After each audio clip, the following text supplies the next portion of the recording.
কখনো কখনো না আমরা সারাদিনে অনেক কিছু ভেবে ফেলি। ও এই কথাটা কেন বলল? ও আমাকেই কেন বলল?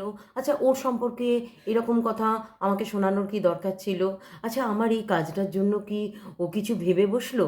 এইরকম অনেক কিছু না আমরা ভেবে বসি। কিন্তু আমরা একটু মাথা ঠান্ডা করে ২ মিনিট চিন্তা করি না।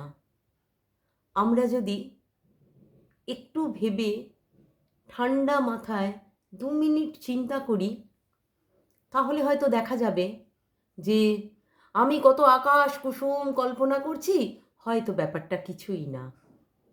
তার থেকেও ভালো হয় কেউ যদি আপনাকে এসে কারুর সম্পর্কে বলে, ও এই বলেছে সেই বলেছে ইত্যাদি ইত্যাদি, আপনি তাকে কিছু না বলে ডাইরেক্ট যার সম্পর্কে কথা বলছে তাকে গিয়ে একবার যদি সম্ভব হয় জিজ্ঞাসা করে নিলেও ভালো হয়।